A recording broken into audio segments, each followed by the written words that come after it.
If you don't end up watching or listening to this entire video, let me just summarize what I'm trying to say right off the bat. Do not go to Rock Island. Rock Island is a state park located at the tip of Door County, Wisconsin, on Lake Michigan. It's a difficult place to get to.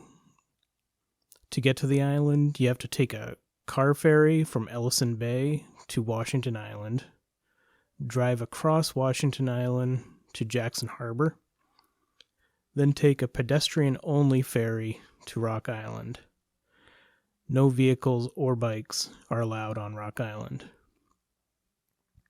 Now, even though the island is relatively small, at about 975 acres, it has had an interesting history. In the early 1600s, it was inhabited by a tribe of Potawatomi Native Americans, as well as a small fishing village of European settlers. The two groups did not trust each other and did have a few bad encounters that almost led to violence, but for the most part, they lived peacefully together on the island. By the 1640s, the Potawatomi had migrated to other parts of Wisconsin. But shortly after the Potawatomi had left the island, some settlers from the fishing village reported seeing a new group of people on the island. They seemed to be more white settlers, but they wore strange clothes and kept to themselves. No one from the fishing village was ever able to talk to one of these new settlers or even find where they were living on the island. It was around this time that strange things started to happen in their village. Several animals, it's not mentioned what they were. Maybe they were pigs or chickens kept by the settlers. They were found slaughtered in the village and seemed to have been used to make markings in blood on some of the buildings in the village. On a different night, a building that's used for preserving meat burned down, and the villagers felt that these things must have been done by these new people on the island. They intended to find them, but after a thorough search of the island, included the wooded inland area, they never found a single person. These strange occurrences seem to have stopped shortly after that search, and none of the other settlers were ever seen again. In 1836, the Potawatomi lighthouse was built on the northern part of the island. After construction was finished, the lighthouse was inspected, and it was reported back that the material of which the lighthouse and dwelling are made are of the best quality, and that the work is done in a substantive and workmanlike manner. David E. Corbin was appointed the first keeper of the light on December 19th, 1837. Only 3 years later, in 1840, despite the apparent quality of construction of the lighthouse, David Corbin started to complain that plaster started to fall off the building and some sort of liquid would ooze through the cracks, leaving the house constantly damp. Corbin was completely alone most of the time at the lighthouse, and some have said when visiting him that he would stare at a certain wall and sometimes spoke vaguely about the other visitors. In 1845, after 8 years of relative solitude at the lighthouse, an inspector visited the lighthouse keeper and determined that while Corbin was fulfilling his duties, he was acting strange. The official report says that the inspector ordered Corbin to take a 25-day leave of absence to find a wife to live with him at the lighthouse. However, some think that the inspector was startled by Corbin's mental state. caused by years of solitude, and thought it would be best that he spent some time away from the island. In 1852, Corbin reportedly fell ill and died that December in the lighthouse. He was buried in a small cemetery just south of the lighthouse. The next lighthouse keeper also reported the surprisingly quick deterioration of the lighthouse. Some friends that had visited the new keeper say that he would talk of seeing strange things in the house at night, but he would never elaborate on what he had seen. In 1858, after only 22 years of service, the original lighthouse was torn down and a new one was built. From that point on, the lighthouse keepers were required to have an assistant keeper or family with them at the lighthouse. No strange occurrences were further reported in the lighthouse logbook outside of strong storms and occasional shipwrecks, except for on January 20th, 1876. The keeper at the time, named Betts, reported that he saw two men attempting to row to the mainland from Washington Island. He wrote, "A terrible storm came up shortly after their departure, and they never made it to their destination."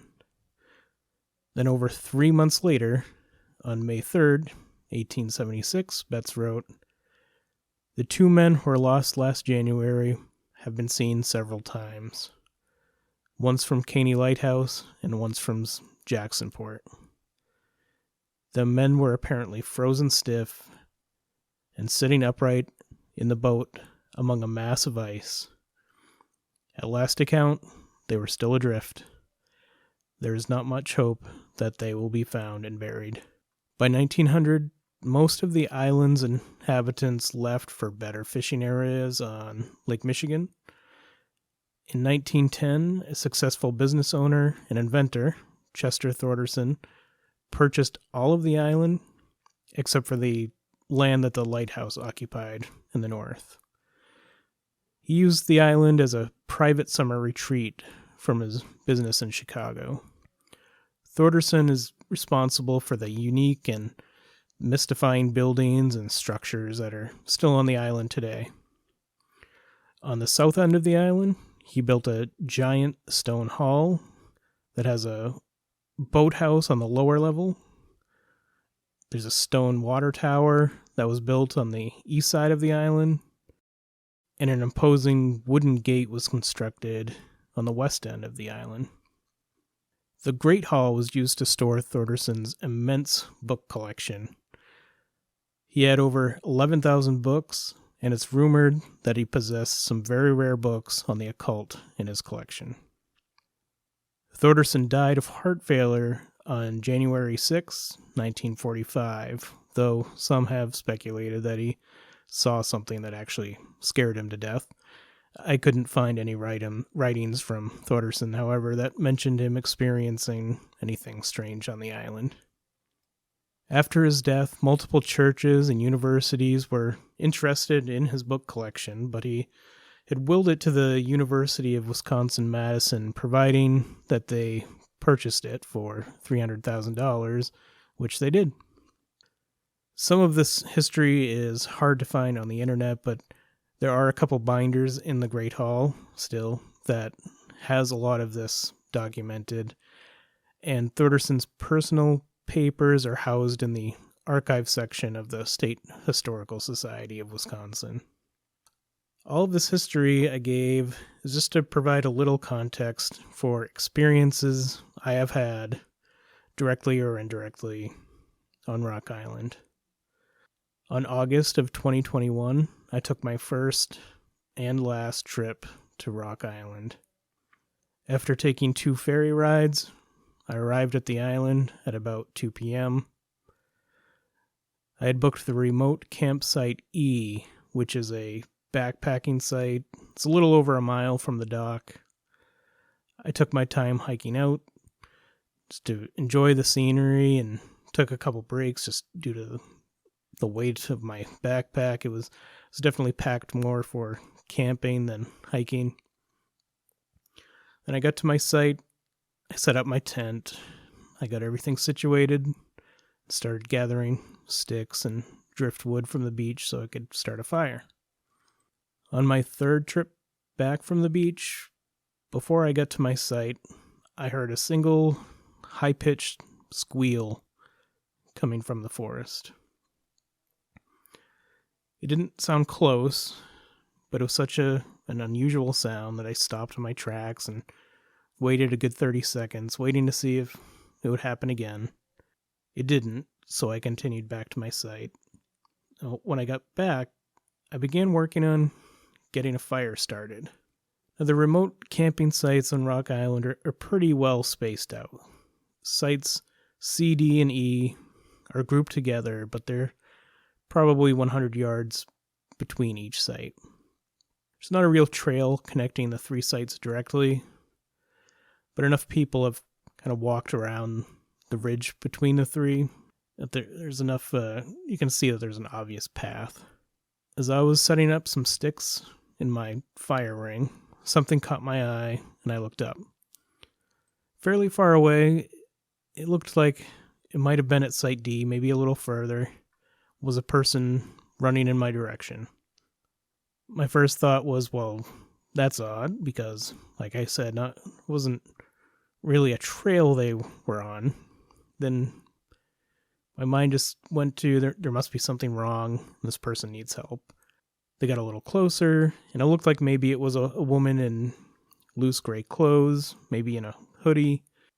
It was still far enough away that I couldn't really make out the details.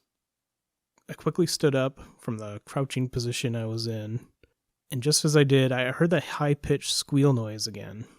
It was behind me. It was much closer this time. And this startled me quite a bit, so I turned around to look behind me. I scanned the trees for a couple seconds, but I didn't see or hear anything. I turned back around because I knew the person running must be getting close, but now they were gone. Again, I stood there, scanned the trees, but didn't see them anywhere. So I was confused. I was kind of frozen for a few seconds. It was all just very strange. But I was able to reason it out in my head that there's just a fellow camper from Site C or D that was maybe running to the pit toilet. And that's a couple 100 yards west of the sites.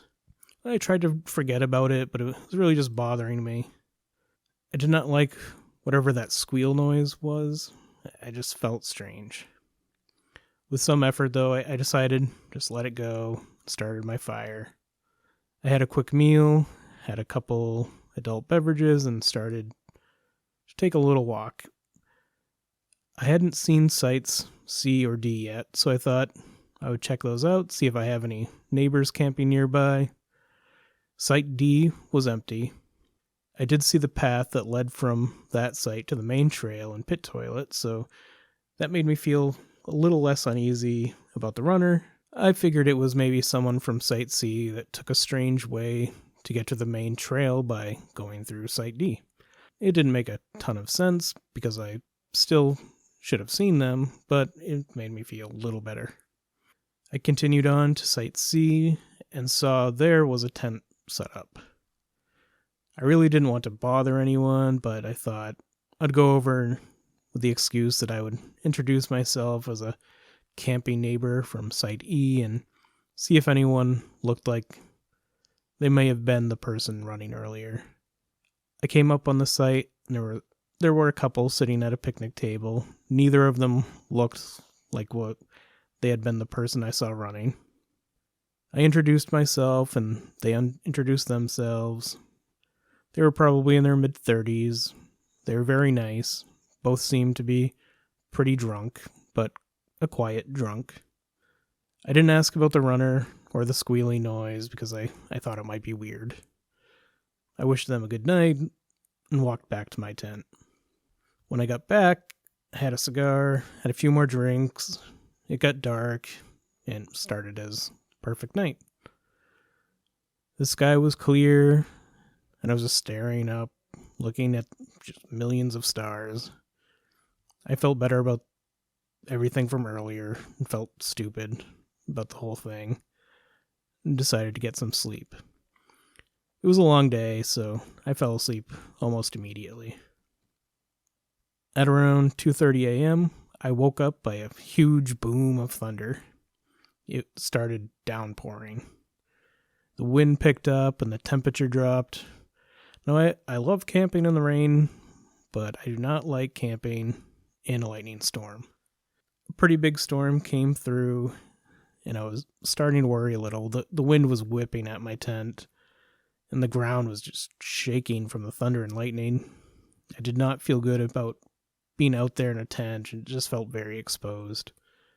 The storm lasted for about an hour before it became just kind of a light, steady drizzle. I was just starting to fall back to sleep when I heard the squeal noise again. I opened my eyes up wide in the dark and just laid there silent. There was another louder squeal noise, and it was pretty close. I knew there were no real dangerous animals on Rock Island. There are deer, maybe porcupine, but nothing like bear or wolves. But knowing that still didn't make me feel better, though.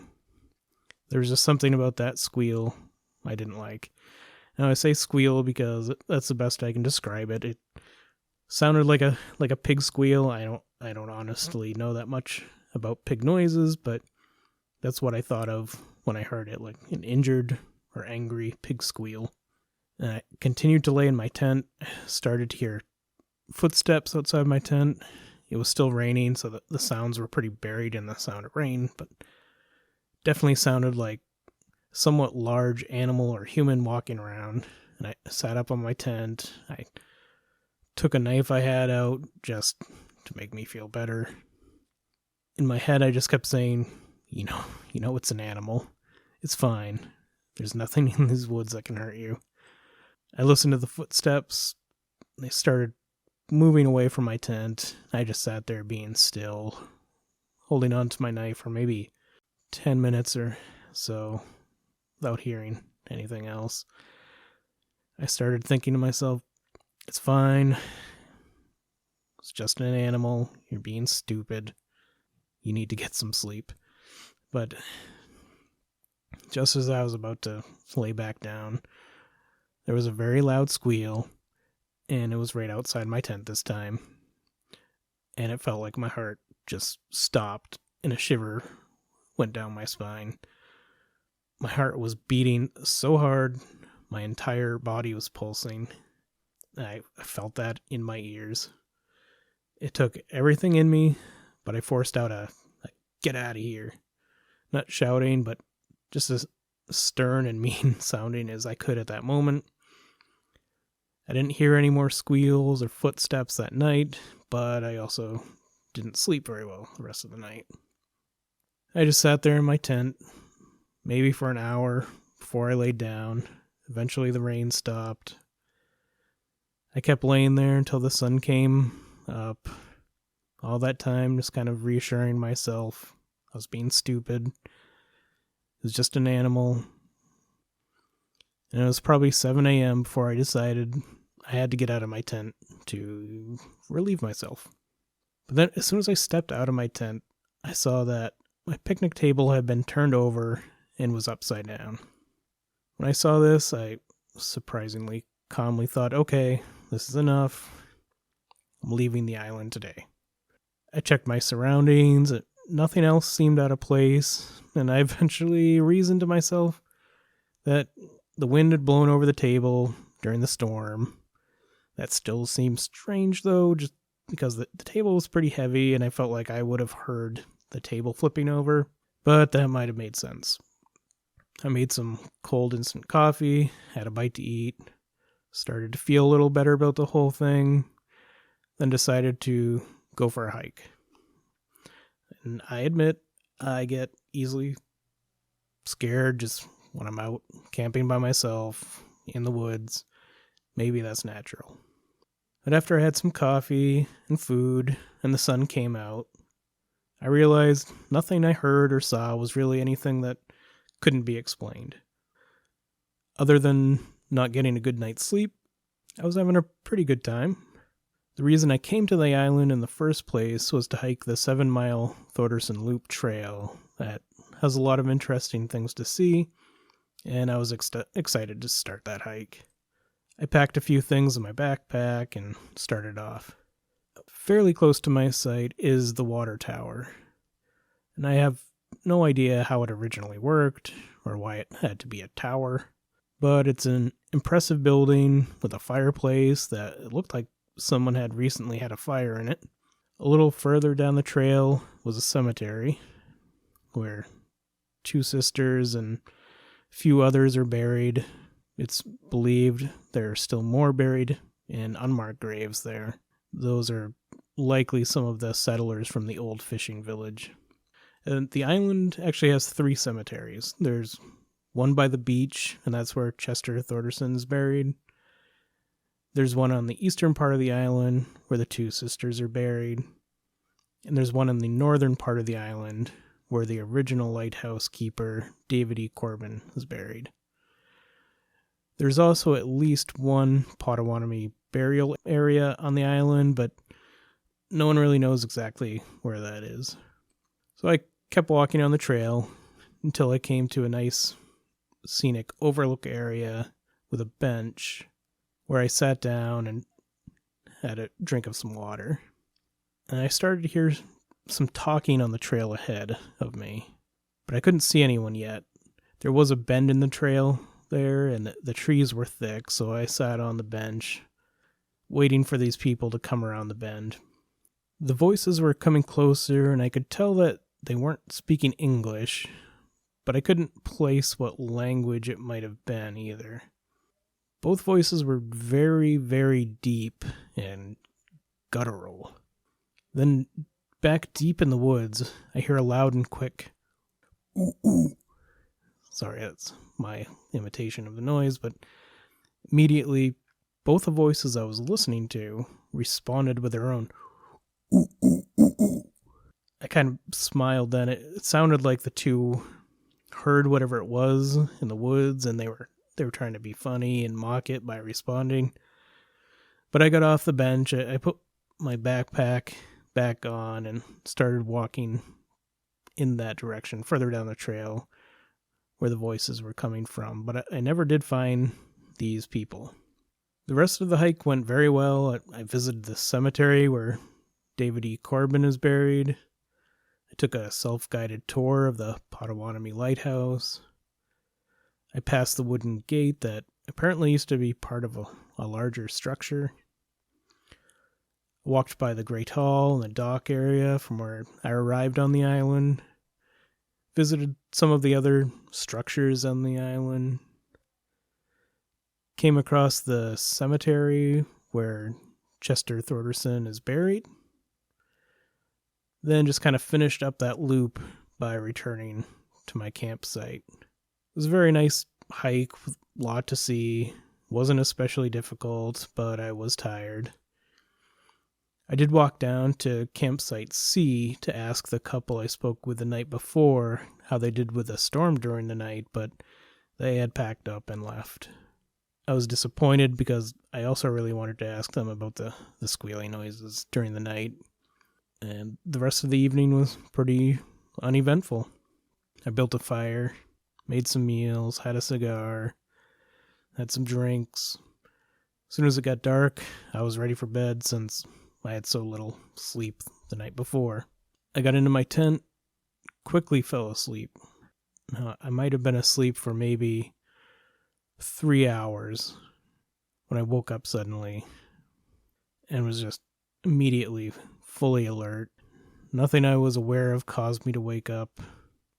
I felt something was wrong.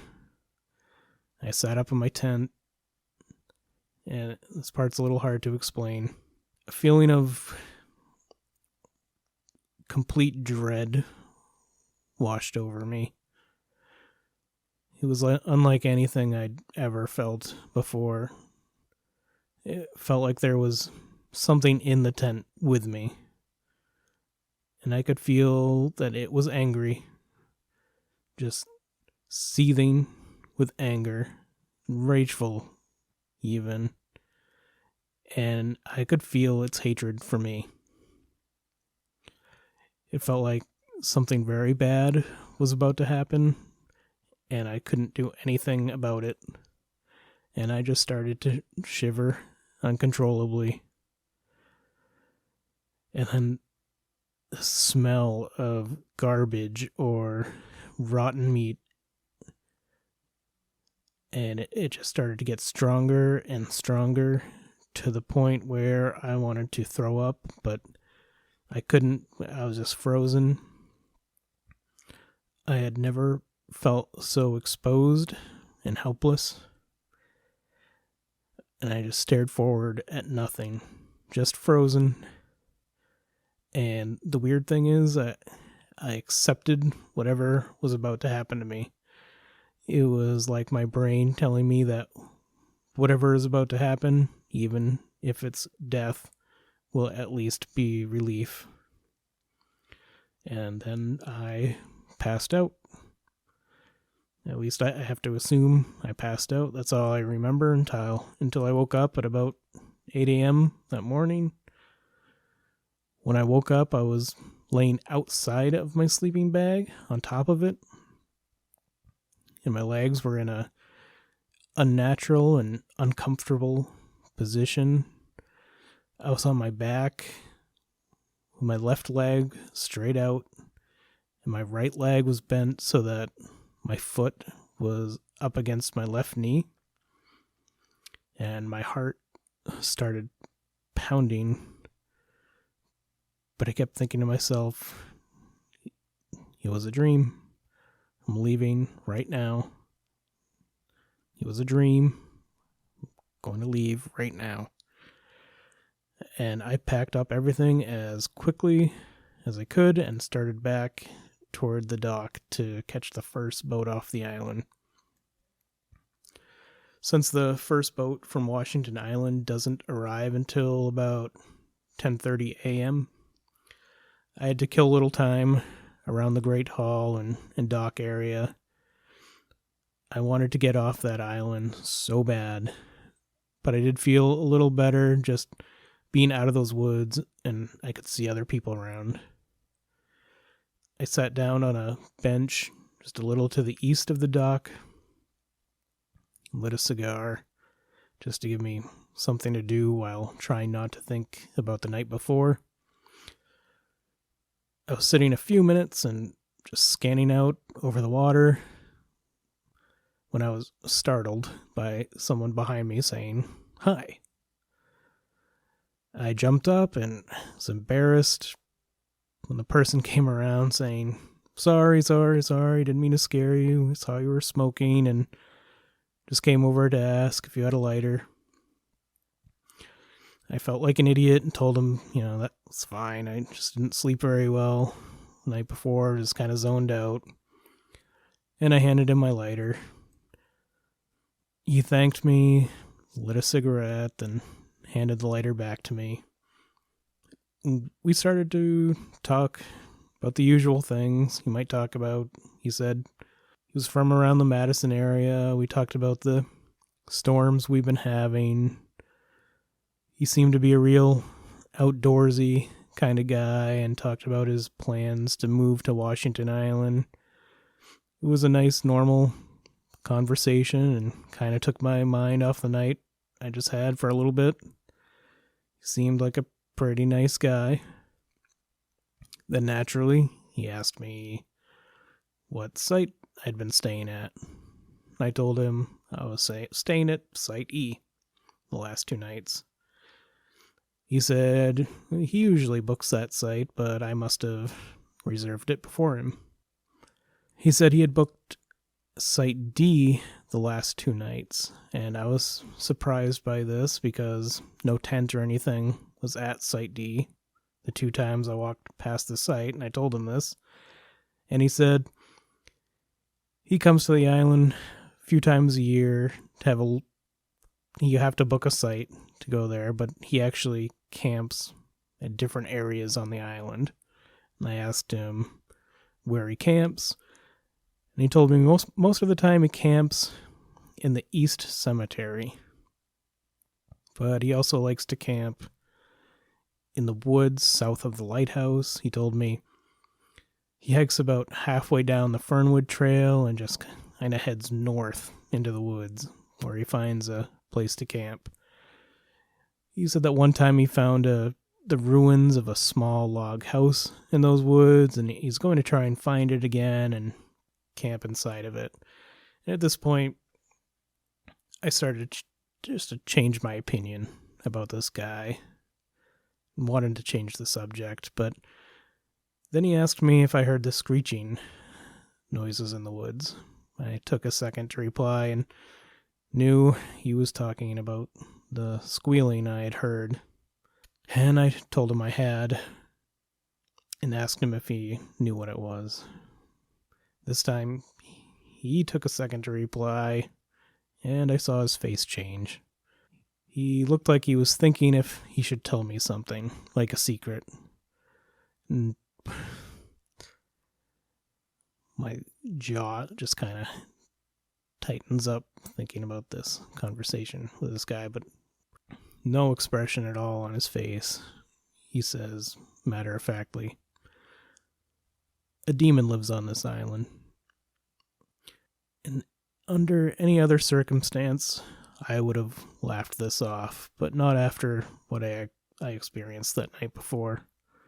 And he looked at me, and he must have seen the anxiety and fear I was feeling, and he surprised me by letting out a quick laugh. He asked me if I saw anything that night. I told him I hadn't seen anything, and he stared at me like he was trying to figure something out. I felt like he could tell I had experienced something. At this point, I was ready for the conversation to be over. Then he told me he had seen something in the cemetery that night. Now his face and mood kind of changed again, like he was trying to confide in me. I really did not want to ask the question, but I knew he wanted me to ask it. So I asked him what he saw in the cemetery. But now my voice was shaky. And I could tell he had changed his mind about telling me. He actually looked at me with empathy, it looked like, and he told me that what he saw was hard to explain, but if I was afraid of the screeching noises, he didn't think I should go near the cemetery. And I didn't say anything right away, but he said 4 words without providing any context. He said, "Keepers of the flame." I looked at my cigar, and the ash was long. I put it out. I told him I was going to wait by the dock for the boat. He nodded, and I started to walk away. After a few steps, he said, "Hey." And I turned around, and I looked at him. He just said, "Don't come back here." And I turned around, started walking away. I don't know if that was a warning or a friendly suggestion, but I took that to heart, and I was definitely not coming back to Rock Island. When I got home, I did look up Keepers of the Flame as it pertained to Rock Island. I found 3 things that he could have been referring to. The name of the Native Americans that lived on the island, the Potawatomi, could be translated to Keepers of the Flame. The lighthouse keepers on the island were sometimes referred to as the Keepers of the Flame.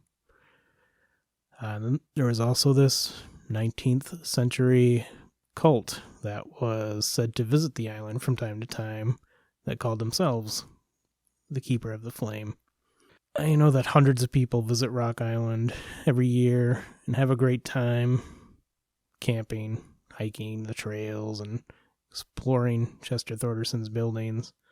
My humble suggestion is this: do not go to Rock Island.